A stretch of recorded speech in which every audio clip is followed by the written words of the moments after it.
e ao Espírito Santo, como era no princípio, agora e sempre. Amém. Em nome do Pai, do Filho e do Espírito Santo. Amém.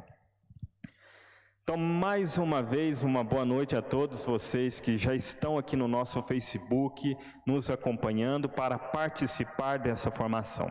Espero que estejam aí com um caderninho, uma caneta ou um livrinho da campanha da fraternidade do lado para a gente, juntos, dialogar sobre esse tema tão importante para a vida da igreja. Então é com muita alegria que a gente acolhe cada um de vocês que está participando, representando a sua pastoral, o seu movimento, uma comunidade da nossa paróquia Nossa Senhora dos Navegantes. A gente faz essa formação sobre a campanha da fraternidade, não é à toa, é para que cada um de nós tenhamos o norte de onde está indo a reflexão da vida da igreja. Para isso, a primeira ideia que a gente tem que ter é sobre a importância da campanha da fraternidade para a igreja e para o mundo, que a gente vai conversar já já. Por isso, a gente acolhe com muita alegria vocês que estão aí já nos acompanhando, e vai ser uma live de interação. Então, à medida que eu for falando, às vezes eu deixo algumas perguntas, vocês respondem abaixo no chat. Pode falar, o chat está livre, aberto para perguntas, contribuições. Depois nós iremos divulgar o vídeo também para pessoas que não estão nos acompanhando neste momento. E também quero que vocês comentem, fale comigo, vai dando feedback aí também nos comentários, tá bom? Então vamos lá. A campanha da fraternidade, como vocês já devem saber, todo ano a Igreja do Brasil, por intuito da CNBB, ela lança a campanha da fraternidade no tempo quaresmal. Nós vivenciamos na última quarta-feira, a quarta-feira de cinzas, que dá início ao tempo da quaresma. E aí nós vimos na meditação da Palavra de Deus, que o tempo da quaresma ele é marcado pela oração, pelo jejum e pela caridade. Não existe quaresma sem esses três tripés, essas três palavras: oração, jejum e caridade. A oração e o jejum, eles devem necessariamente me levar à caridade no mundo que eu estou. Mas aí já pensou, se cada um de nós resolver fazer a caridade por conta própria? É bom, é bonito, assim a gente constrói um mundo melhor. Mas quando a gente une como igreja, como a voz de uma igreja nacional, a gente consegue fazer muito mais, ir muito além. Por isso, desde 1964, a igreja no Brasil lança a campanha da fraternidade. Para quê? Para ser um testemunho vivo e concreto de cada comunidade, de cada paróquia, de você que nos assiste. Para quê? Para mudar, para melhorar alguma coisa que está acontecendo na igreja e no mundo. Então, a campanha da fraternidade, desde 64 até hoje, ela lança vários temas. Para que servem esses temas? Para orientar a reflexão no tempo quaresmal. O tema, ele é o norte sobre aquilo que a campanha da fraternidade vai tratar. Não tem sentido, por exemplo, em 2021, eu vendo as coisas que eu estou vendo no mundo, falar de um tema que não tem nada a ver com isso. O tema, ele tem que ter a ver com alguma coisa que está acontecendo na realidade. E mais do que isso, alguma coisa que precisa de envolvimento da igreja para melhorar. Lembra aí, traz a sua memória, quais temas da campanha da fraternidade você se lembra? Já falamos sobre a água, não foi à toa. Por quê? Porque a água é um recurso natural. Se ele acabar, prejudica a vida. Então vamos todo mundo preservar, não é mesmo? Esse era um tema super importante. Outro tema, não podeis servir a Deus e ao dinheiro. Por que falar disso? Porque muitas pessoas falavam de Deus, mas na hora de viver, o Deus deles era o dinheiro. Precisava alertar sobre isso. Também falamos sobre as políticas públicas no último ano. Para que falar sobre políticas públicas? Para que toda comunidade se organize, busque ter saúde garantida, educação de qualidade, saneamento básico, habitação, que todo mundo unido consiga lutar pelos seus direitos. Então vocês percebem que os temas estão ligados a alguma dificuldade que está havendo no mundo, não é mesmo? E desde 64, principalmente nos últimos anos, de 5 em 5 anos, a campanha da fraternidade costuma ser ecumênica. Antes da gente falar sobre esses temas de campanha da fraternidade ecumênicos, vamos fazer uma breve distinção.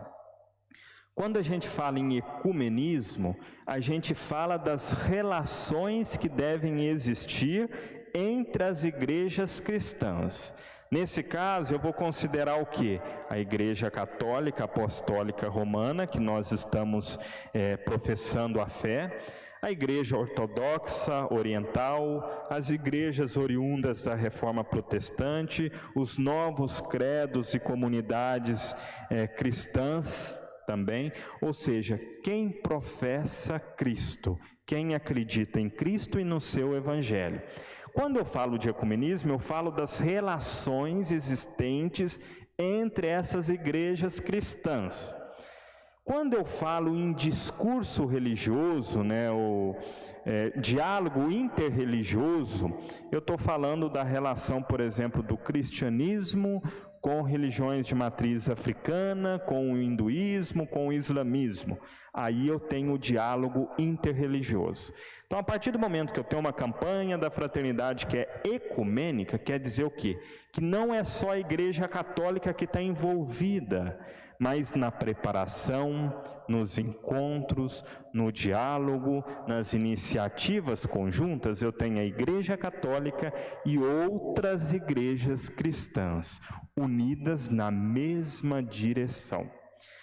Então, só para vocês lembrarem, vamos ver alguns temas de campanha da fraternidade ecumênica que nós tivemos. Em 2000, que talvez tenha sido o primeiro, fala sobre dignidade humana e paz. Esse foi o tema. Então imagina, a gente entrando no novo milênio ali, né? E o que a gente quer? A gente estava saindo de um século repleto com 2 guerras mundiais, muitos conflitos, muita população sofrendo. O que a gente quer? Dignidade para o povo e paz. Que seja aí mais um milênio que a gente iniciava nos anos 2000, de muita dignidade e paz. E aí foi ecumênica essa campanha. Em 2005, passou-se 5 anos, outra campanha da fraternidade ecumênica. O tema era solidariedade e paz. E tinha como lema, felizes os que promovem a paz. Novamente, em 2005. O que a gente teve em 2005? Grandes reflexões sobre porte de armas, sobre a questão da vida, Por isso, a campanha da fraternidade vem falar sobre a paz. Em primeiro lugar, deve estar a promoção da paz. Em 2010, essa já está mais próxima da gente, O tema era economia e vida. Aquele tema que eu já citava, vocês não podem servir a Deus e ao dinheiro. Ou seja, a vida está em primeiro lugar. Em 2010 a gente enfrentava a destruição do meio ambiente em prol do lucro, a gente enfrentava a ganância de muitas pessoas e empresas que não colocavam a vida em primeiro lugar, era o dinheiro. Por isso a campanha da fraternidade veio ser voz profética nesse meio. Em 2015, qual o tema que a gente teve? 2016, que adiantou-se um ano, Casa comum, nossa responsabilidade, também foi ecumênica. Qual que era o lema? Quero ver o direito brotar como fonte e correr a justiça qual riacho que não seca. Direito e justiça. Era outra campanha da fraternidade ecumênica, que visava o cuidado com a casa comum. E agora, em 2021... começando o ano angustiados, inseguros com essa pandemia, inseguros com o futuro, inseguros com as minhas atividades, com a minha vida, com aquilo que eu faço. O que a campanha da fraternidade poderia falar? E aí veio para nós este tema que está representado no quadro da campanha da fraternidade. E ela tem como tema este ano fraternidade e diálogo, compromisso de amor. Então este é o tema que a gente tem na campanha da fraternidade. Duas palavras-chave, fraternidade e diálogo. Dessas duas palavras, o que deve ser a relação? O fruto, o amor. E ela tem como lema: Cristo é a nossa paz. Do que era dividido, fez uma unidade. Já já nós vamos entender melhor esse lema. Então, essa é a campanha da fraternidade de 2021. Se você tem aí do seu lado, talvez o texto base ou o cartaz, o que diz para nós a imagem deste cartaz, do livrinho, do material da campanha da fraternidade deste ano? Nós temos uma ciranda. A imagem é uma ciranda porque tem gente dando as mãos por dentro e por fora. Recorda para nós a ciranda.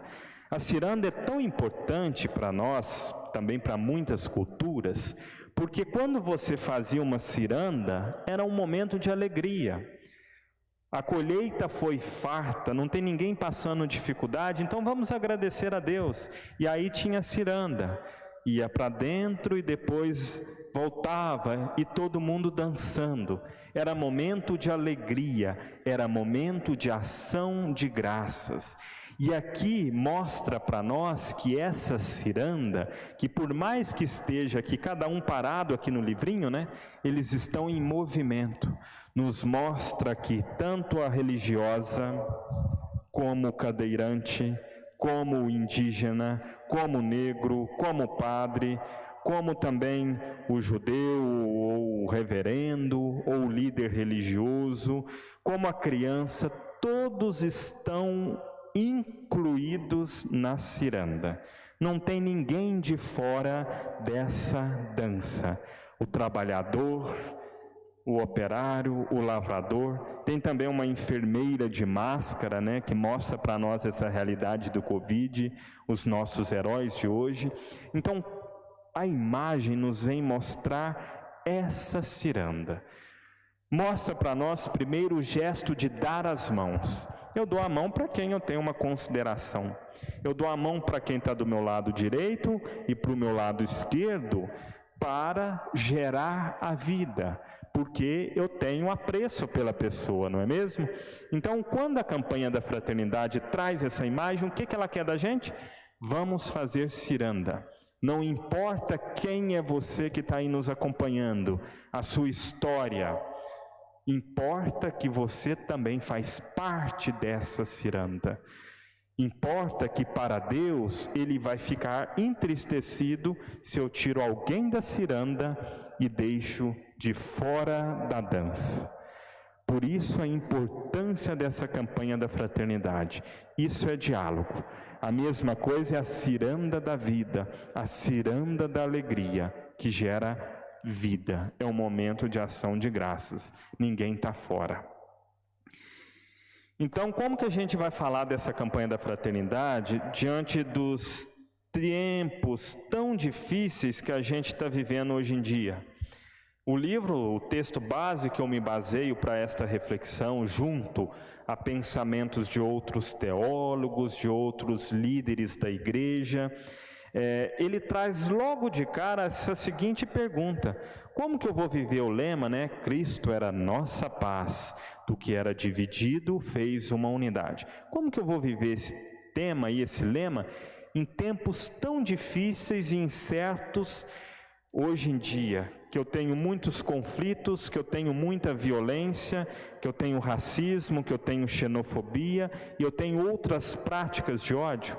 Como viver esse tema? Então, essa é a pergunta central. E vocês devem ter observado nos noticiários, também em jornais, grupos, muita polêmica ao entorno da campanha da fraternidade. Isso entristece muito, porque quebra aquilo que nós chamamos de espírito de comunhão. A campanha da fraternidade é uma iniciativa da CNBB, junto também com outros organismos e setores da igreja. E quando ela é ecumênica, também junto com outras igrejas cristãs. Quando eu busco polemizar, problematizar questões secundárias sobre a campanha da fraternidade, eu rompo com o esquema de comunhão. É quando, por exemplo, na sua casa você tem a briga com alguém e ao invés de se reconciliar, o que você faz? Fecha a cara, não conversa mais, não olha mais, ou seja, não há reconciliação. Para isso, quando a gente for tratar temas polêmicos, temas que geram muitas divisões, como é neste caso, a gente deve ter abertura para entender o que é proposto, para entender o que está escrito, para entender também como o outro pensa. A gente deve ter respeito para as opiniões distintas que existem e a gente deve ter compromisso, autocrítica em cima daquilo que a gente lê e acredita.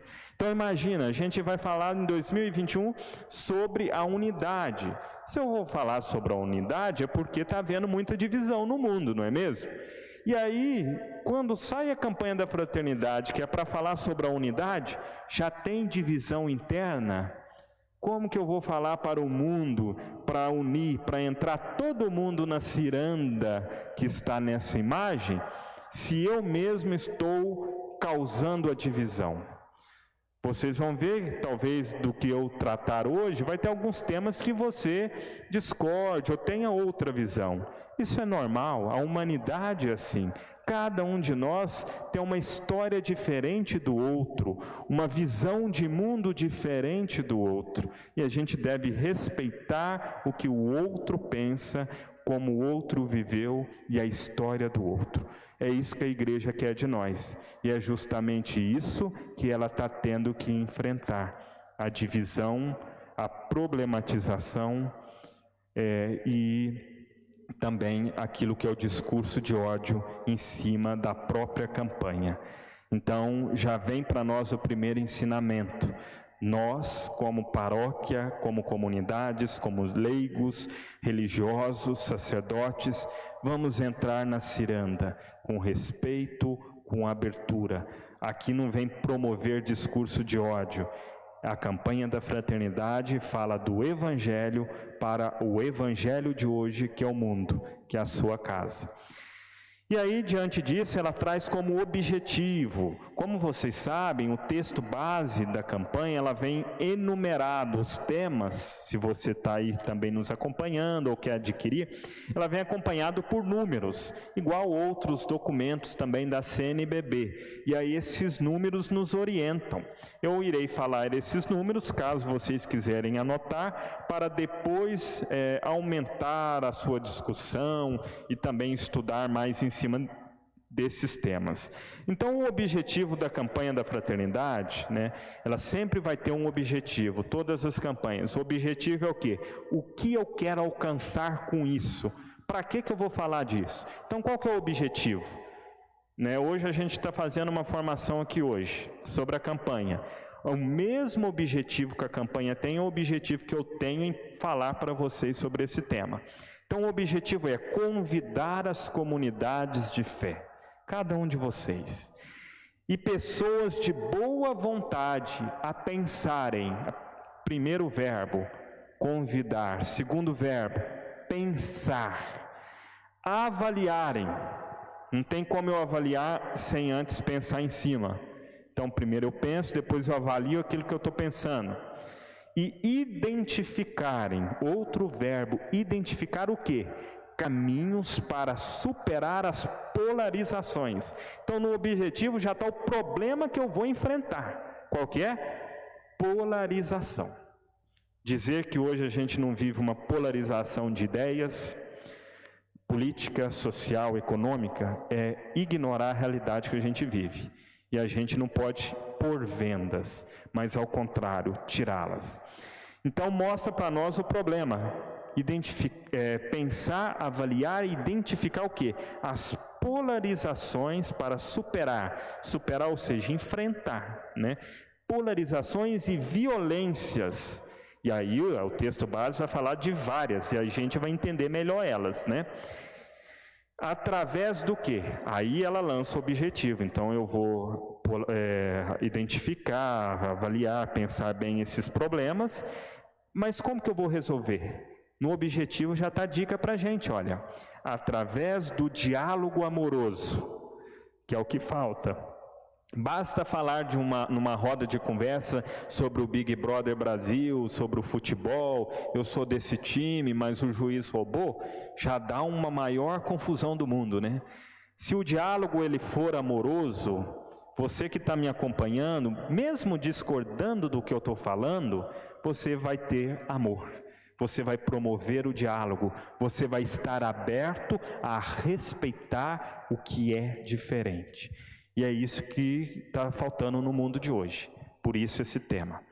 Através do diálogo amoroso, testemunhando a unidade na diversidade. Tema muito bonito. Na comunidade religiosa de qualquer um de nós, talvez é uma das primeiras frases que a gente fala, né? Para você, o que é a vida comunidade, o que é a vida religiosa? 10 irmãs, 12 religiosos morando na mesma casa, o que significa? Unidade na diversidade. Se for diversidade na diversidade, gera divisão. Então, na diversidade, mostra cada um de nós, você que está aí, você que é dos catequistas, da pastoral da acolhida, quanta diversidade que a gente tem.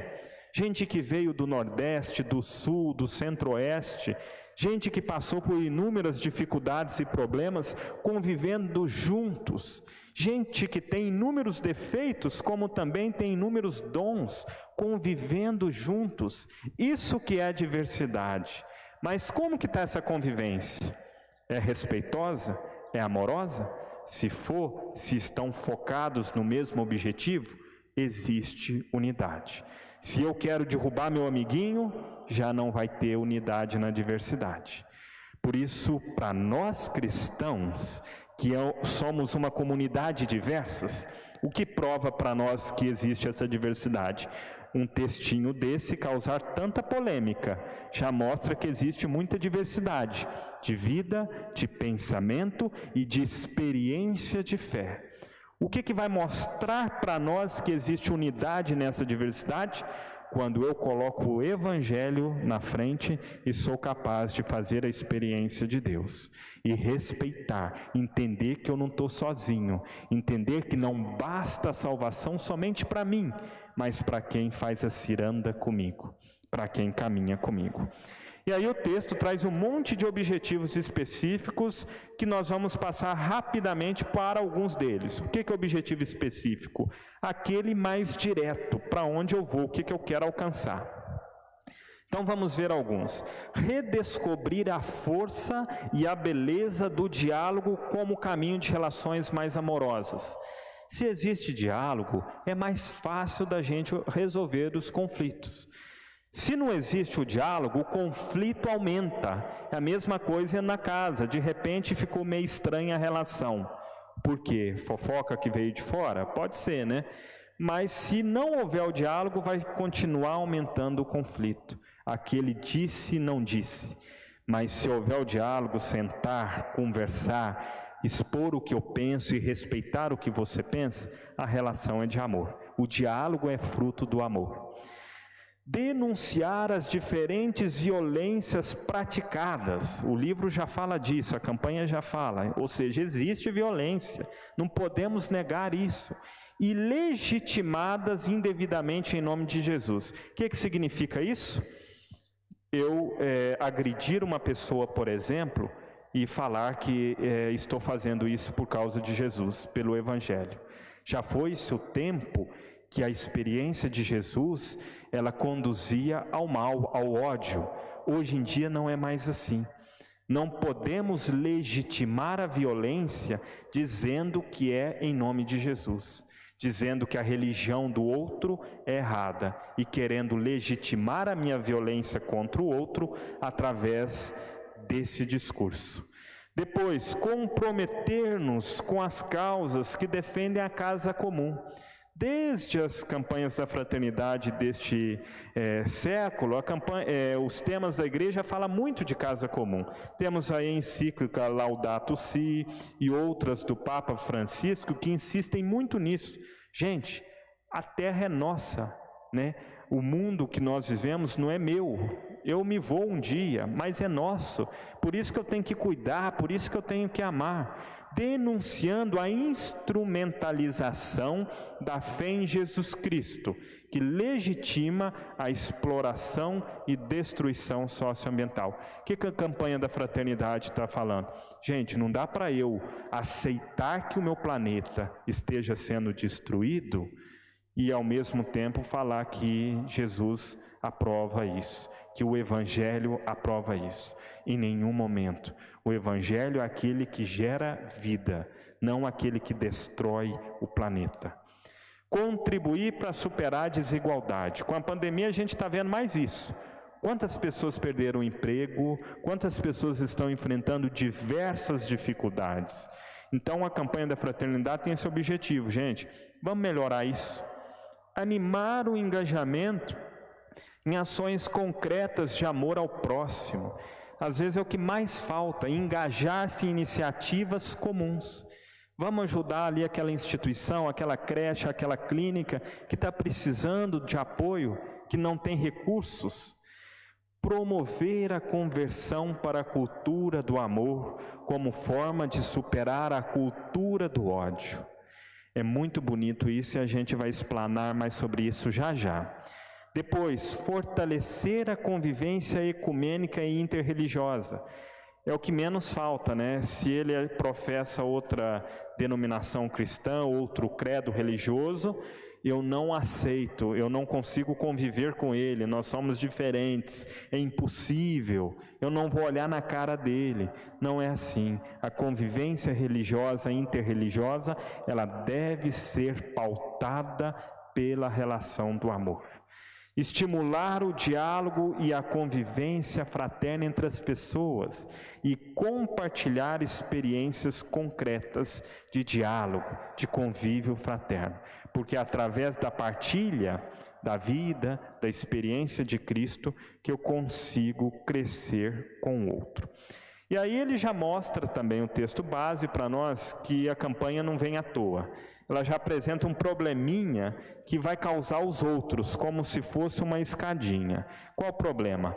Se percebermos a ausência de diálogo, é porque algo não anda bem em nosso testemunho cristão. Eu dava exemplo de uma casa. Se o diálogo ali está pouco, alguma coisa não está andando bem. A mesma coisa no testemunho cristão. Se uma igreja se fecha, se uma comunidade se fecha e não quer dialogar com os demais, é porque alguma coisa anda errada.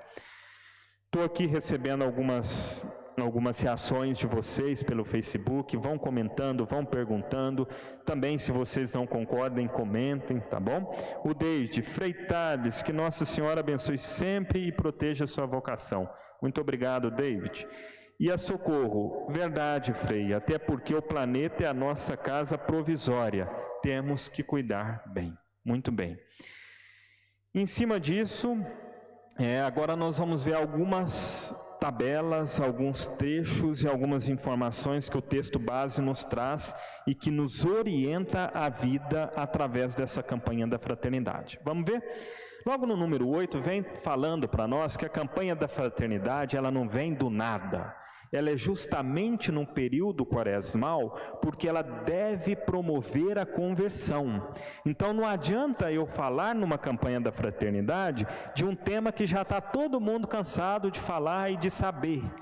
Tem que ser um tema que promova a conversão. Falando de diálogo, falando de unidade, quantas pessoas não precisam de conversão nesse tema? Quando a igreja fala, por exemplo, de preservar a água, quantas pessoas não precisam de conversão para poupar e cuidar da água dos rios? A campanha da fraternidade, ela vem falar de conversão, porque ela quer trazer ao mundo, a gente que vive, que está aqui na Terra, um olhar novo sobre as coisas.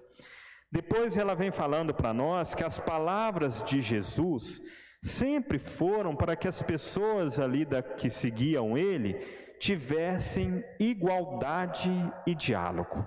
Jesus nunca excluiu isso de ninguém. Sempre deu a oportunidade da igualdade e do diálogo. Não fazia distinção de pessoas e também promovia o diálogo. E aí dá um exemplo disso, né? O texto base nos fala, por exemplo, de Mateus 19, 16 a 22, que depois você pode acompanhar aí na sua casa. O que acontece?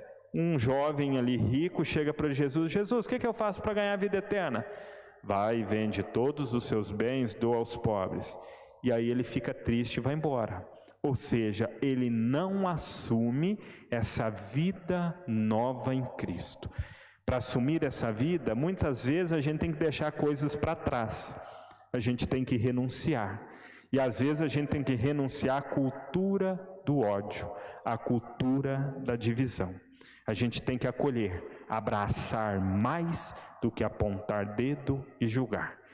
Por isso esse jovem rico, ele não faz a experiência, ele não consegue dar o passo que é o passo da conversão. É como se eu pegasse, visse aqui o tema da campanha da fraternidade e falasse: isso não me interessa, não vai mudar nada na minha vida, na minha pastoral, na minha paróquia. Ou seja, eu me fecho para a conversão, eu me fecho para construir um mundo melhor.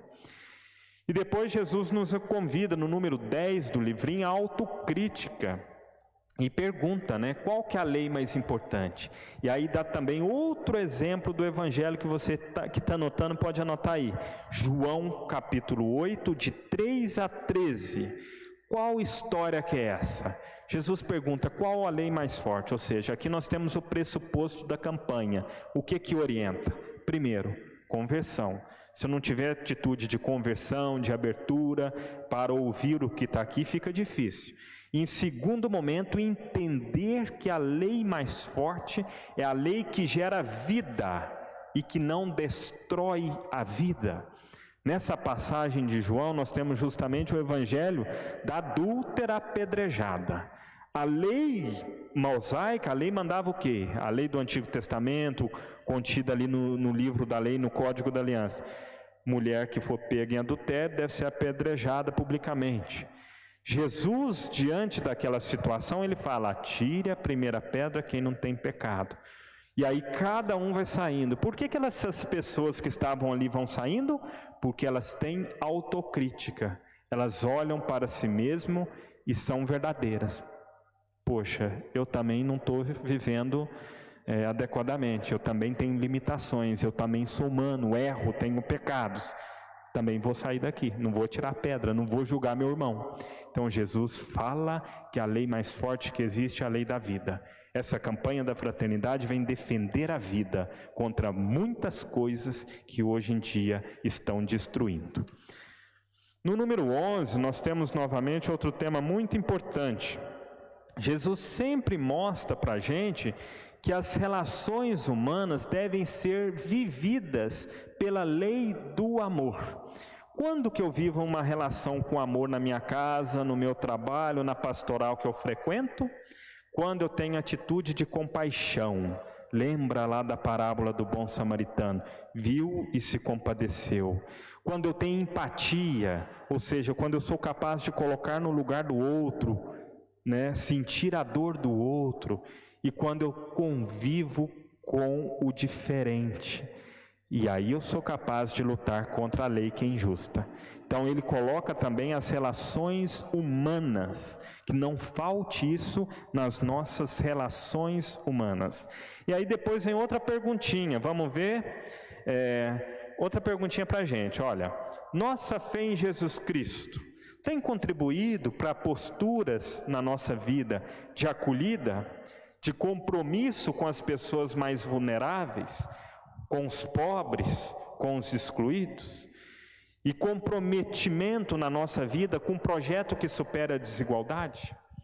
Se a nossa fé não tiver uma transformação no mundo que a gente vive, ela fica vazia, porque ela fica só no ar. Por isso a campanha da fraternidade nos convoca a essa palavra que é forte: compromisso.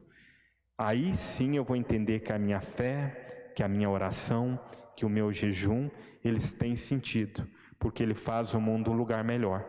Jesus não ficou no deserto eternamente, não. Ele não ficou na quaresma eternamente a vida toda. Ele desceu, ele saiu do deserto, ele voltou, ele conviveu com as pessoas e ele morreu numa cruz para salvar a humanidade. Então também a nossa fé, o nosso deserto, a nossa quaresma devem nos conduzir para o compromisso, para mudar o mundo, transformar o mundo num lugar melhor. E aí o livro da campanha, o texto base, elaborado pelas comissões responsáveis, vem falar para nós sobre isso, né? Quaresma é tempo de quê? De jejum, de oração e de caridade. Que essas três palavras não faltem na nossa quaresma hoje. E o jejum, que jejum é esse? Aí nós temos um exemplo que é nos dado lá de Isaías, capítulo 58, versículo de 6 a 8. Vou ler brevemente aqui para vocês, olha. Isaías, capítulo 58, versículo de 6 a 8. Estou achando aqui rapidinho. Vamos ver qual que é o jejum que vale a pena a gente fazer? Capítulo 58, 6 a 8. Por acaso o jejum que eu escolhi não é este: romper as amarras da injustiça, desfazer as correntes, pôr em liberdade os oprimidos e despedaçar qualquer corrente? Por acaso não é repartir o meu pão com quem passa fome, hospedar em casa os pobres, vestir aquele que se encontra nu e não se fechar diante daquele que é a sua própria carne? Se assim você fizer, sua luz brilhará como a aurora. Então vocês veem aqui um texto que a gente ouviu muito, mas na maior parte das vezes a gente ouviu no Evangelho. Jesus chega lá, abre o rolo e lê isso aqui. Já estava na profecia de Isaías. E ele diz: hoje se cumpriu isso. Se o profeta viveu esse jejum, se Isaías, o profeta, viveu, se Jesus de Nazaré viveu esse jejum, porque eu não posso viver em 2021. Lutar contra as injustiças, dar pão a quem tem fome, vestir o que está nu. Esse é o testemunho cristão. Vamos dar mais uma paradinha aqui para ver as reações e depois a gente continua na nossa temática. Vai chamando o pessoal, viu, gente? A Carla Pina que nos acompanha: estamos assistindo em família. Que bonito, que bonito. Depois, se der, tira uma foto, manda aí também no comentário embaixo, viu? Obrigado, sou a Pérez da Pastoral da Criança. Que bom, Pastoral da Criança aqui conosco. A Laís Carneiro: parabéns, Frei Thales, pela formação. Eu participo da quase paróquia Nossa Senhora Aparecida do Padre Odair. Um grande abraço para todas as pessoas de outras paróquias. Também a você, Laís, o pessoal da quase paróquia Nossa Senhora Aparecida. Fraterno abraço. Estamos aí convivendo juntos, né? E termina essa primeira parte do documento falando sobre a paz. Nós devemos construir a paz. E o exemplo para a gente construir a paz são os discípulos de Emaús. Nesse momento, o texto base para e entra numa parte que nós chamamos de método. O método mostra para nós como fazer, métodos, como que eu vou proceder. Você que é dona de casa, né, a Socorro, que gosta de fazer um bolo bom lá, né? Socorro, o método para fazer o bolo é o quê? Ovo, 2 ovos, meio litro de leite, né? Se eu inverto o método, jogo 10 ovos e nada de leite, vai dar errado, né? Então o método é como fazer. Se eu estou falando de uma campanha da fraternidade, Cristo é a nossa paz, se eu estou falando da unidade, da promoção da paz, qual que é o método que eu vou seguir? E aí o texto base nos traz 3 paradas. Todos nós estamos no caminho da vida, não é mesmo? Vivendo. Uns mais à frente, outros nascendo agora, começando o caminho, né? A vida é um caminho. E na Bíblia tinha umas pessoas que faziam esse caminho. Eram os discípulos de Emaús. Jesus já tinha ressuscitado, e aí esses discípulos de Emaús falando: ué, vocês viram o que aconteceu em Nazaré? Ah, mas as mulheres falam, a popular fofoquinha que a gente faz, né? Fofoquinha boa, né? O que aconteceu, né? E aí veio um viajante fazendo um caminho também, não estava fora dele. Veio esse viajante e pôs no meio deles e foi junto. Chegou em casa, eles descobriram que era Jesus de Nazaré. Ou seja, esses discípulos de Emaús fizeram a experiência com Jesus no caminho e na mesa. E aí o método do texto base é o quê? 3 paradas nesse caminho. É o método ver, julgar, agir. E a 4ª parada é celebrar. Esse método é importante para qualquer coisa na nossa vida. Às vezes eu vejo uma injustiça na rua. Eu vi e acabou, morreu ali. Lá na parábola do bom samaritano, teve gente que passou, viu e mudou de lado, foi embora. Teve outras vezes que eu vejo e julgo, né? Olha, que doente, coitado. Ah, foram os viajantes que fizeram isso com ele. Ou seja, eu vi, julguei, que é quando eu pergunto sobre o que eu estou vendo, e vou embora também. Então tem hora que a gente na nossa vida só vê e julga. Não pode. É ver, julgar e agir. O bom samaritano passa ali, viu, julgou. Nossa, ele está doente, machucado, foi roubado. E agiu, cuidou dele, curou ele, levou ele lá para a pousada. Essa foi a atitude do bom samaritano. E por fim eu celebro. Qual que é o momento de celebrar? É a cirandinha, que mesmo na pandemia não dá para fazer, né, gente? Mas como seria bom? Como seria bom? E aí ele usa esse método ver, julgar e agir para a gente entender esse tema melhor. Então vamos entender isso e vamos levar isso para as nossas pastorais, para a catequese, para a crisma, para a acolhida, pessoal da pastoral da criança. Como que eu vou fazer isso, né? A Socorro está aqui falando comigo, ó, esse é o melhor jejum, o jejum que muda a vida do outro. E também falou, o bolo ficará uma meleca, viu, Socorro? Se agora você descobriu que eu não sou cozinheiro, né? Então vamos lá. A primeira parada é o ver. Qual que é a primeira parada da campanha da fraternidade? Trocando impressões sobre acontecimentos recentes.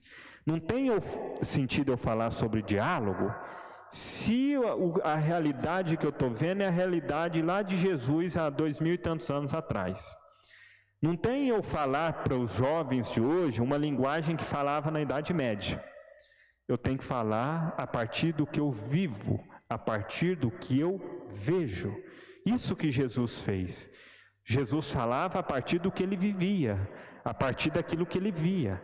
Tinha uma mulherzinha lá impura que ele não podia tocar, senão ele ficava impuro pela lei. Ela vai lá e toca ele. E o que ele faz? Repulsa. Ele cura. Ele estava ali vivendo os acontecimentos do seu tempo. A gente tem que viver o hoje, o mundo que a gente tem. E essas coisas que a gente vive que tem que nos sensibilizar, né? Então a primeira parada é essa, gente. Você que está aí anotando, olhar a realidade de hoje. Número 23 vai falar para nós sobre isso. Os discípulos de Emaús estavam ali no caminho, fazendo a fofoquinha. Qual que era o teor da fofoquinha? A paixão, morte e ressurreição de Jesus. Queria estar a gente fazendo esse caminho lá na época, né? Mas a gente pode fazer ele hoje, 2021, com a experiência de Jesus. E no número 24 vem falar para nós, gente, qual que é a fofoquinha que a gente está fazendo em 2021? Sobre a pandemia do Covid-19. E aí o livro já traz isso. Ou seja, não tem como eu ignorar que eu estou vivendo a pandemia. Não tem como eu ignorar 220 e tantas mil mortes. Não tem como eu ignorar milhares de famílias que estão sofrendo porque perdeu pessoas que amam. É gente, é pessoa, com sua história, com sua vida. Cada morte representa uma saudade, interrupção de pessoas que tinham sonhos, planos, projetos. Então o livro já traz isso para nós, a realidade que a gente vive é a realidade da pandemia. Depois fala para nós, o que a pandemia revela? Revela que o ser humano não é o super-homem. Revela que eu, você que nos acompanha, a gente não é super-homem. A gente está vulnerável à doença. Basta pegar uma bactériazinha que a gente já fica mal. Quem dirá um vírus que causa, que mata? Falam também que durante esse tempo de pandemia, aí talvez uma das polêmicas dessa campanha, alguns discursos religiosos falaram que, bom, a pandemia vem porque Deus quer castigar o mundo, porque Deus quer mostrar que o mundo está acabando, né? E Jesus está voltando. Também tivemos discursos sobre o que seria essencial na sociedade. O que é mais importante hoje? Será que só um auxílio emergencial basta? Ou será que o perigo que eu tenho de contrair o vírus e morrer também não tem a mesma gravidade? Algumas igrejas tiveram alguns testemunhos, como nós fizemos aqui também na paróquia Navegantes, na Diocese de Santo André. A gente ficou um tempo de portas fechadas. E o livro reconhece isso como um testemunho de amor, para preservar a sua vida, né? E isso foi um testemunho de amor. Mas o que aconteceu? Adaptar. A igreja não morre, não fecha. Você está acompanhando aí na sua casa, às vezes deitado, no ventilador, né? Essa formação, por quê? Porque nós adaptamos. É online, a missa é online, né? Ou seja, o livro reconhece isso também, a campanha. As fronteiras abertas, que estavam sendo abertas durante o tempo, foram fechadas. Mostra preocupação a campanha sobre as teorias conspiratórias e discursos negacionistas sobre a pandemia. A gente não pode falar negando uma coisa que mata, uma coisa que faz muita gente sofrer. No Brasil, o que a pandemia fez? Aí o livro mostra para a gente, né, olhando a realidade. Escancarou as desigualdades social e a estratificação. O que é estratificação? A divisão que tem. Ou seja, com a pandemia eu consigo ver melhor. Estratificação o quê? Racial, econômica e social. Aí deu alguns exemplos. Que exemplo traz à sua memória quando você lê isso? Liga a TV, vê aquele tanto de vala no cemitério em Manaus. Dá medo? Outro exemplo, Brasil retornando no mapa da fome, muita gente perdendo emprego. Dá medo? Muita gente perdendo emprego. Se eu for numa pastoral aí fazer uma pesquisa, nós vamos chegar a números altos. E ninguém trabalha só porque quer diversão, não. É para pagar a conta, é para viver. Aumento de pessoas em situação de rua. Só dá uma volta aqui no bairro. Cultura da violência contra as mulheres. Depois o livro traz um monte de dados, números sobre isso. Feminicídio, mulher sofrendo, apanhando. Negros indígenas, gente levando Covid lá nas aldeias só para ter terra, só para ter seus interesses contra os mais vulneráveis. Pessoas LGBTQI+, que também foram expostas pela pandemia, o preconceito. Basta ver os vídeos do YouTube, que roda aí na internet, dos preconceitos. Resistência ao isolamento social. Gente que não quer se prevenir. Então olha o que o texto traz. Ele traz um panorama da sociedade. Se eu disser que não existe uma dessas coisas, eu estou querendo tapar o sol com a peneira. Eu consigo tapar um pouquinho, mas a luz está entrando. Ou seja, está perto de mim. Está me tocando essas realidades. E eu não posso ignorar. A igreja não pode ignorar, né? E depois o número 32, para você que gosta de anotar, né, Edna? Fala sobre os sofrimentos causados pela cultura da violência. O exemplo que a gente tem, morte do João Pedro. Outro exemplo, o cliente que foi morto no supermercado, sufocado. Ou seja, a cultura da violência, a cultura da destruição do outro. Quando a gente não destrói com a força física, muitas vezes a gente destrói com o quê? Com a palavra, com a exclusão, excluindo o outro disso aqui, ó, que é a ciranda da vida, que era para todo mundo estar juntos. Depois vem falando para nós, e o mundo de hoje, o que tem? Você, o que acha? Quais os piores problemas que o mundo tem hoje? Olhando a realidade, falando de fraternidade, paz, unidade e diálogo.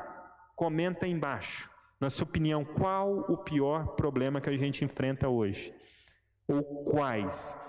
São esses que o texto falou, que eu repeti para vocês? Comenta aí embaixo, tá bom? E aí ele continua, né? Existe também uma cultura da indiferença e falta de empatia. Exemplo, muitas domésticas continuaram trabalhando tempo integral na pandemia, expostas ao vírus. Não é mesmo? Isso é indiferença, eu negar o outro, eu ser egoísta, querer só para mim a minha segurança, o meu melhor e não me preocupar com o outro. Por isso que é pedido para usar máscara. E a empatia, se colocar no lugar do outro. E aí ele dá o exemplo lá do menino Miguel em Recife, que morreu depois de um descuido no elevador, né? Ou seja, falta de empatia com o outro, com o próximo. Outros exemplos que foram dados, a questão do feminicídio que acontece nas casas. E aí ele conclui, antes de iniciar uma reflexão mais profunda, falando que, mesmo com tudo isso que eu falei para vocês, que a gente viu e que eu vou falar aqui agora, ó, que já chegou nos nossos comentários, olha, a Rose, compaixão, né? Preciso de compaixão. A Maria Alves Silva falou que um dos problemas que mais existe é a desigualdade, e a campanha insiste muito nisso. Então, mesmo com todas essas coisas, parte da sociedade, ao invés de querer resolver, exercer o amor, o que fez? Continuou manifestando o racismo, o ódio aos pobres e o egoísmo. Como os discípulos de Emaús, diante de tantos acontecimentos, estamos parados com os rostos sombrios, assustados. Você pode ler lá em Lucas 24:17. Ou seja, não dá para ficarmos inertes diante de tantas coisas que a gente enfrenta e deixar o Evangelho de lado. É Ele que nos guia. E aí nessa primeira parada, nós vamos ver que a campanha da fraternidade insiste muito sobre a questão do caminho, como eu já falava para vocês. Nós também fazemos o caminho como os discípulos de Emaús. E Jesus o faz conosco. Ele faz esse caminho conosco, mas a gente às vezes não vê que ele está fazendo, não reconhece. Os discípulos só foram entender isso no final do caminho, na mesa, no momento da ciranda, né? E aí a gente vê que nesse caminho Jesus se põe no meio deles, e pergunta, né, sobre o que vocês conversam aí no caminho, que eram, por exemplo, as fofoquinhas, que eu dei o exemplo para vocês. Isso mostra para nós, e a campanha da fraternidade elucida, sobre as tensões que existem hoje. Tensões de nível econômico, político, social e cultural. Basta ir numa roda de conversa aí e puxar um tema um pouquinho mais polêmico, que vai ter muita confusão. É o que está acontecendo nessa campanha da fraternidade. A abertura fica em último lugar. O diálogo, que é a palavra maior que eu tenho ali, fica em último lugar. Então, para compreender essa realidade, a gente tem que fazer o quê? Colocar nesse caminho, igual os discípulos de Emaús, e fazer o quê? A fofoquinha. Falar sobre isso, falar sobre o que eu vejo. Por exemplo, a Edna Oliveira, o que falta? Amor ao próximo. Falar sobre isso. A Socorro, infelizmente está acontecendo essa realidade triste no Brasil. Muitas famílias sofrendo injustiça, governantes que destroem a humanidade, ou seja, é falar sobre isso, né? Ou seja, é a gente se pôr nesse caminho igual os discípulos e falar sobre isso. Então a pergunta para vocês hoje, o que vocês estão falando? Em casa, na mesa, na sua pastoral, no seu trabalho. E aí do número 39 ao 42 do texto, a gente vê sobre a situação social e política do Brasil atual. Não há medo e resistência de falar sobre isso. E ali o texto insiste muito que ao invés da gente se unir como povo, a gente que às vezes defende, nós somos brasileiros, com tanta nacionalidade, a gente constrói muros, a gente exclui, a gente separa. Quais muros são esses? O racismo, a desigualdade social, a dificuldade que eu tenho para conviver com quem pensa diferente de mim. É o que o texto mais insiste. Por isso que fala sobre paz, de desrespeito, de atacar as instituições. Quantas críticas a própria igreja sofre? É nesse sentido.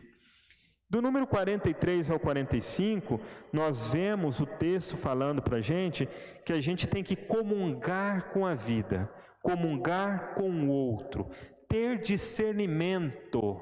Às vezes a gente já vê e já age, não julga aquilo que a gente vive na nossa casa, na nossa vida. Eu vi uma coisa, pensei o que era e pronto. É o que eu chamo de pré é um prefixo que fala antes, pré-conceito. Julgo alguma coisa sem antes conhecer. E às vezes aí que surge o perigo, aí que surge o racismo. A Josi Silva, que está nos acompanhando, está gostando muito, viu, Josi? Que bom que você está aqui conosco. Continue comentando, deixe sua pergunta aí embaixo, tá bom? Dando sequência, vamos vendo. Número 2, em tempos de crise, contemplar a realidade com agilidade de coração. Em Lucas 24, 25, usa uma expressão a comunidade que é muito forte. Os espíritos sem inteligências. Ou seja, mesmo ali diante de Jesus, os discípulos têm dificuldade de entender o que está acontecendo, de olhar os fatos. E nós hoje, diante de tudo isso que a gente vive, da cultura do ódio e da morte, estamos, às vezes, desorientados, perdidinhos no caminho, sem capacidade de olhar isso. Do número 47 ao 49, aí eu sei que a Socorro está anotando tudo, nós vemos que persistem na sociedade algumas estruturas. Estrutura quer dizer o quê? Alguma coisa que está enraizado, estruturado. Muda o nome, muda a carinha, mas a estrutura está lá. E essas estruturas são racistas, né? A gente lembra aí da escravidão, ou seja, alguma coisa que vem lá da estrutura, e excludente. Exclui o quê? O nível social, né? Diante dessas crises que a gente vive, o dinheiro, o que ele deve fazer dele? Investir na saúde, na educação, na vacina para todo mundo, na moradia, que todo mundo tem emprego, né? Mas aí o texto mostra preocupação com esse dinheiro, que ele não foi parar lá, né? Foi parar em outras questões. Basta você ler aí do número 47 ao 49. E isso ocasionou o que na sociedade? Muitas desigualdades. Foram criados falsos inimigos. O indígena é o inimigo. As religiões de matriz africana são os inimigos. Por isso eu tenho que ir lá destruir. Os muçulmanos. E não existe o diálogo. E do número 50 ao 55, nós temos aquilo que nós chamamos das estruturas que gerem desigualdades. E aí o texto faz uma comparação muito bonita. Lembra do Êxodo? O que o pessoal faz lá no Êxodo? Eles fazem o caminho de sair do Egito, atravessar para a Terra Prometida. Nesse caminho não é caminho bom não. Passaram fome, seca brava, atravessando um deserto. Tiveram muitas crises e brigas no meio do caminho. E o que acontecia quando tinha crise? Quando eles não tinham comida? Eles falavam, sabe o quê?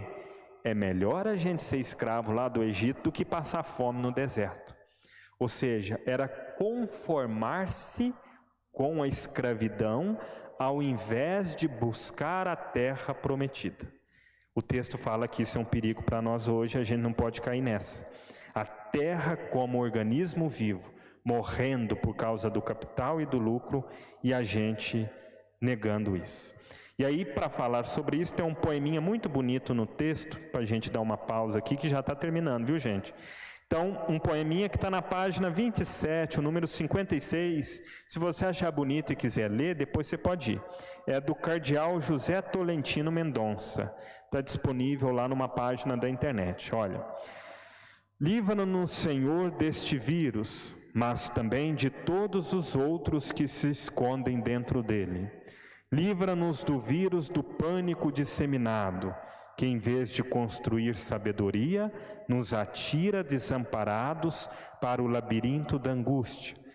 Livra-nos do vírus do desânimo, que nos retira a fortaleza da alma com que melhor se enfrentam as horas difíceis. Livra-nos do vírus do pessimismo, pois não nos deixa ver que, se não pudermos abrir a porta, podemos abrir as janelas. Livra-nos dos vírus do isolamento interior, que desagrega, pois o mundo continua a ser uma comunidade viva. Livra-nos do vírus do individualismo, que faz crescer os muros, mas explode em nosso redor as pontes. Livra-nos do vírus da comunicação vazia, em doses massivas, pois essa se sobrepõe à verdade que as palavras nos chegam do silêncio. Livra-nos do vírus da impotência, pois uma das coisas mais urgentes a aprender é o poder da nossa vulnerabilidade. Livra-nos, Senhor, dos vírus das noites sem fim, pois não deixas de recordar que Tu mesmo nos colocastes como sentinelas da aurora. E por fim, o texto fala depois como ponto 3 sobre a fraternidade e diálogo. Novas cruzes não são respostas para a paz. Nesse momento, nós vamos ter o texto da campanha nos falando sobre a cruz. A cruz era o quê? Instrumento de sofrimento, punição e morte na época de Jesus. Ainda hoje, muitas cruzes estão presentes. E aí o texto discorre muito sobre isso. Exemplo, os altos índices de homicídios, muitos jovens morrendo, basta ler aí do número 60 ao 61, assassinato de mulheres e por aí vai. E a conclusão é o quê? Esses números mostram o quanto a sociedade ainda está estruturada no racismo e no patriarcado. Ou seja, uma crítica da campanha da fraternidade a tudo aquilo, a toda a estrutura que mantém o mal, o ódio, a divisão no mundo de hoje. E impede que a semente lá do semeador do Evangelho caia em terra boa, porque ela cai na pedra, no espinho. O Evangelho não pode ser matado, a semente do Evangelho, por conta dessas coisas. E aí ele continua, talvez uma das partes mais polêmicas, mas que retratam a realidade segundo a comissão. Do número 66 ao 68, fala sobre as reformas trabalhista e a previdência social, que vão retirando direitos conquistados depois de muitos anos. E continua falando também dos grupos sociais que sofrem, que são os mais pobres, os moradores de rua, a população LGBTQI+, as violências e assassinatos por coisa boba. Basta você abrir a internet que você vê ali o número de homicídios por questões banais. E aí cita como exemplo, para falar sobre isso, o que acontece lá na profecia de Habacuque, profeta, no capítulo 1, versículo de 2 a 3. Olha o que ele fala quando ele vê o que acontece ao redor dele. Até quando, Javé, vou pedir socorro sem que tu me escutes? Até quando clamarei a ti violência sem que tu me tragas a salvação? Por que me fazes ver o crime e contemplar a injustiça? Opressão e violência estão à minha frente. Surgem processos e se levantam rixas. Ou seja, como que a gente vai se portar diante do mundo assim? E aí, lendo um comentário antes de passar para os dois últimos pontos dessa primeira parada, as outras são menores, mais breves, viu? A Socorro fala: precisamos gritar para o mundo, fazer o trabalho de formiguinha, espalhar o amor e comemorar com a ciranda juntos com Jesus. Parabéns, Socorro, obrigado pela contribuição. Resume bem tudo isso que a gente está falando, né? Os dois últimos pontos falam para nós, na primeira parada, que é o ver a realidade, por isso esses temas polêmicos que a gente está falando, que retratam também aquilo que a gente está vivendo, que é, primeiro, a violência ela nunca será a saída. Se a gente passa um probleminha no caminho, não é com a violência que a gente vai resolvê-lo, mas a gente vai criar mais problemas. Não é com a exclusão, não é com a destruição do planeta. Por quê? Porque a violência gera mais violência. E aí o texto insiste muito na destruição da terra. Queimadas, o extrativismo destrutivo, o que aconteceu na Amazônia foi um crime, a exploração e destruição dos índios, e também a religião que às vezes não se coloca profética nesse meio.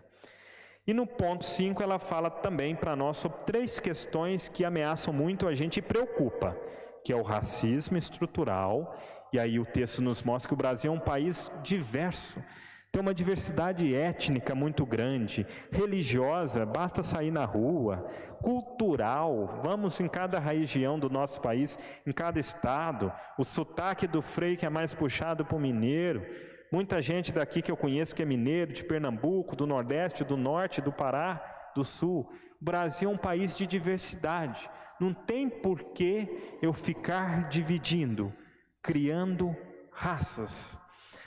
Também não posso utilizar da xenofobia. Se tem um paraguaio, um venezuelano aqui, não veio às vezes porque veio passear, não. Porque está sofrendo. É porque quer trabalho. E às vezes eles encontram o quê? Porta fechada, morte e agressões. E também da religiosidade que gera intolerância religiosa. Ou quando eu não sou capaz de conviver com a religião diferente que está ali na minha rua, no meu lado. Eu tenho que destruir o outro. E aí o número 91 conclui: a mensagem de Jesus, em nenhum momento ela ergue muros, mas derruba. Não é uma mensagem de ódio, mas de amorosidade. Basta você pegar aqui no texto base o número 92 e o 90 até o 94. Precisamos de profecias que anunciem a esperança, que reafirmem o fundamento da fé e que gerem vida e não violência. Qual seria este caminho? Onde podemos firmar os pés para derrubar os muros? A que princípios devemos nos apegar para superar divisões? Quais os princípios que podemos contribuir para superar os discursos de ódio, de violência? Como constituir, com base do amor, um só povo? A fé em Jesus Cristo nos anima para a esperança. Por isso convido vocês a rezar juntos. Agora, o que mais importa é renascer na esperança. É renascer na esperança. Já não existem mais raças, não mais os muros da cor, nas ruas e pelas praças louvamos nosso Senhor. Já não valem as classes com tristes separações. Agora todos têm faces e unidos os corações. Número 94 no texto base. Chegando ao final do nosso caminho, temos agora a segunda parada, que é a parada do julgar. Ou seja, o que vai orientar a nossa postura como batizados para mudar tudo isso que a gente viu que está ao nosso redor, que vocês comentaram aqui embaixo, como José Epifânio está de acordo, a Socorro também, né? Como que a gente vai orientar isso? Vem para nós a segunda parada. Carta para as pessoas de boa vontade em um mundo cheio de barreira e cheio de divisão. Você é uma dessas pessoas? E aí no número 95 a gente já tem que a igreja, ela nasce em Pentecostes. Pentecostes é o evento fundante para nós, para a vida, para a igreja. As primeiras comunidades cristãs, elas tinham um estilo de vida peculiar. Elas que eram perseguidas. Você não podia reunir que o exército romano ia lá e morte. Você tinha que encontrar escondido, nas catacumbas, no cemitério, no pior lugar que tinha para alguém estar. Porque se eles fossem pegos, eram morte. Olha como que a igreja surgiu. Ela está sobre o sangue dos mártires, de pessoas que deram a vida por um mundo melhor, de pessoas que em nenhum momento negaram a fé, mas defenderam pela luta, pelo amor, pela verdade. E isso que nos inspira hoje, o Pentecostes e o martírio. Depois do número 111, sobre o lema da campanha da fraternidade, que é: Cristo é a nossa paz, do que era dividido fez uma unidade. O texto vai julgar essa parada sobre esse lema. Ele vem da comunidade de Éfeso, onde lá nos Efésios tinham gente de tudo quanto é lugar. E tinha um conflitinho, uma rixazinha muito grande entre aquele que era o judeu cristão e aquele que era o gentil cristão. E ficava ali aquela briguinha, né? Um fazia uma coisa, o outro destruía, fazia melhor e por aí vai, né? E aí, a circuncisão é válida ou não? O que está certo, o que está errado? Então era difícil chegar num consenso. E aí, São Paulo escreve e fala para esse povo: gente, vocês todos aí são cristãos. Cristo une vocês. Ele é a nossa paz. Se está dividido, agora Ele fez uma unidade. É você pegar o ovo, o leite que está ali separado, e a unidade é o bolo. Né, Socorro? E sobre esse lema, o texto insiste: a fé em Jesus não deve ser motivo para a gente dividir, para a gente criar conflito, mas convivência, conviver com quem é diferente, dialogar. Paz, que a gente fala tanto em paz, é isso: superar violência, superar discriminação, buscar a plenitude da vida. Do número 121 ao 124, vai falar melhor para você que quer estudar o texto base, né, que aqui é uma formação para incentivá-los também ao estudo.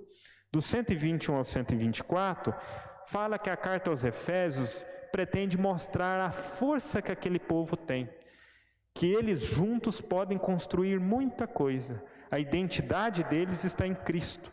Como tem a cabeça, que é Cristo, e o corpo está unido pela cabeça, eles também estão unidos a Cristo pela união, pela unidade e pelo testemunho. Do número 125 ao 126, a gente vê que a fé em Jesus não deve ser para que um grupo tenha superioridade sobre o outro. Nós somos melhores, por isso assim. Mas buscar conviver, buscar respeitar. O Evangelho é isso. Ele deve ser um desafio para a gente viver diante do ódio, diante do exclusivismo, diante do preconceito e diante da violência. Do número 127 ao 132, a gente vê que Cristo é a nossa paz, a primeira parte do lema. Sobre o que isso nos fala? A paz é que promove a unidade, como fala em Efésios capítulo 4, versículo do 1 ao 6, que você pode ler. O ódio não. O ódio produz o quê? Inimizade, agressões. A guerra mata, destrói. Do número 133 ao 134, a gente vê sobre o orgulho religioso, que é o que impede muitas vezes a gente dialogar com o outro, né? O orgulho é o que impede a reconciliação. Nesse tempo de Quaresma, pense: será que você precisa deixar de lado o orgulho, né? Às vezes de querer se reconciliar com você mesmo, com o outro, com a igreja? Vamos deixar de lado esse orgulho. Do número 135 ao 136, nós temos sobre a paz em Cristo. A boa nova é a paz. Ela é oferecida a todos nós para construir a nova humanidade, que não seja uma humanidade dividida, mas orientada para acabar com aquilo que é violência, que é aquilo que é divisão. A Socorro fala: isso mesmo, Frei, mas temos que acertar a receita do bolo. Que bom, viu? Então, depois que você fizer, você me avisa que eu vou aí. Não, na pandemia não dá, né, Socorro? É mais complicado, depois a gente dá um jeito, né? O José Epifânio: simplesmente maravilhosa, Frei Thales, que Deus te ilumine sempre, que você continue sempre assim, pregando a palavra de Deus. Amém. Rezemos um pelos outros, né, José? Que a gente possa construir esse mundo melhor juntos. E por fim, o último pontinho que vai falar no julgar, você que está aí nos acompanhando, é sobre a criação de uma nova humanidade. Tudo isso que eu falei de vocês, dos problemas que o texto elenca, da unidade que é falada na carta aos Efésios, dos discípulos de Emaús que vai fazendo esse caminho, de Jesus que luta contra as injustiças do seu tempo, de Jesus que traz a vida nova para as pessoas, de Paulo que orienta a comunidade, não é na divisão, não é na briga, não é na violência, não. Tudo isso que eu trouxe para vocês é para quê? Para quê? O que essa campanha quer? O caminho para a maturidade cristã respeita e acolhe a diversidade. Cada um de vocês que ajuda a gente aqui na igreja, na pastoral, cada um de vocês que está agora nos acompanhando. E alcança plenitude mediante a cooperação mútua, não é na concorrência, não é querendo derrubar o coleguinha. O discipulado ou seguimento a Jesus implica em assumir o compromisso de cooperar, de comprometer com uma humanidade melhor. Por isso, já chegando ao final, no número 141, vamos rezar. Rezar por todas as pessoas que está igual lá em Efésios, que valoriza mais o ódio, que valoriza mais o orgulho, que valoriza mais a divisão, a violência, as posturas racistas, xenofóbicas, que excluem as pessoas do caminho. Diferente de Jesus, que trouxe todo mundo para o caminho, para segui-lo. Muitas pessoas negaram, mas ele chamou. Então vamos rezar junto por essas pessoas, para que Deus toque os corações e nos faça mais humanos. O texto, a oração que eu vou fazer está em Efésios, capítulo 1, versículo de 17 a 19. O Deus de nosso Senhor Jesus Cristo, o Pai da glória, vos dê um espírito de sabedoria e de revelação, para poderdes realmente conhecê-lo, que ilumine os olhos dos vossos corações para saberdes qual a esperança que seu chamado encerra, qual a riqueza da glória da sua herança entre os santos, e qual é a extraordinária riqueza, grandeza de seu poder por nós, os que cremos, conforme a ação do seu poder eficaz. Lembra que eu falava para vocês que no caminho de Emaús, no caminho da nossa vida, a gente vira e mexe, faz uma paradinha ou outra? A primeira foi ver. Foi meio difícil ver, né? Tanta questão polêmica, tanta questão difícil, social, econômica, política, cultural, que a gente vive, e o texto fala disso, né? Muita gente discordou, por isso tanta polêmica. Então, na primeira parada, a gente viu o que estava ali fora do rumo. Na segunda parada, a gente viu, né, Efésios, Jesus, mostrando para nós a nova humanidade, que a gente deve acolher o diferente, que a gente deve cooperar mutuamente uns com os outros. Essa foi a segunda parada. Agora, na terceira parada, é a hora de cada um pôr a mão na massa. Então, é com você a terceira parada. O que a pastoral da igreja que você representa, o que a gente pode fazer para deixar o mundo melhor?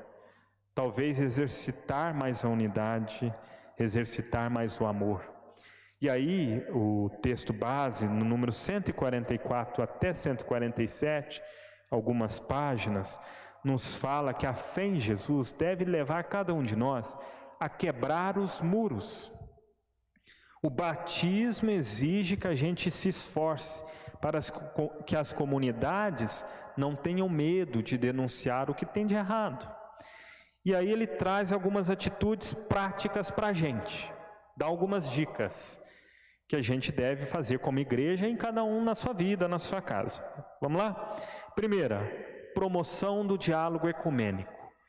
É dialogar com as outras religiões, é dialogar com aquele que é diferente, não fechar-se à experiência que o outro fez de Deus. Não é na divisão que a gente alcança a glória.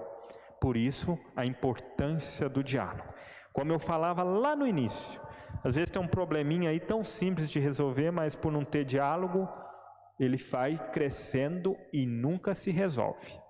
Depois, convivência interreligiosa. No Brasil tem gente de tudo quanto é religião. Como que a gente está convivendo com quem é de outra religião? Se você quiser escrever aí embaixo, dá tempo. Sobre essas questões que eu estou falando, às vezes você tem alguma dica, algum testemunho que você vive, pode escrever que dá tempo. Então, como que eu convivo com aquele que é diferente de mim, né? Terceiro, superação da violência, realização de missão ecumênica. A gente unir, né, para superar a violência. A violência, às vezes, ela não é só para os católicos, só para os cristãos, só para os islâmicos. Ela é da sociedade e é missão de todos nós, né? Deus nos chama para isso, por isso vamos unir forças. Quarto, superação da violência contra as mulheres. Preocupa muito lá a comissão, a gente, o mundo hoje, superar essas violências contra as mulheres, feminicídios, agressões. E o quinto e último, cuidado com o planeta Terra, cuidado com a casa comum. Então termino aqui com 1h30, né, tirando lá a oração inicial, introdução. Termino aqui essa parte formativa. É muita coisa, o tema é muito grande. Dá para vocês escreverem livros aí de 50, 80, 1000 páginas sobre isso. Em 1h30 eu dei algumas pistas para vocês, pistas, dicas, leitura do texto, né? Embaso no texto base para isso, no manual, no que foi divulgado, também opiniões de teólogos, de padres, para falar sobre isso com vocês. E deixo agora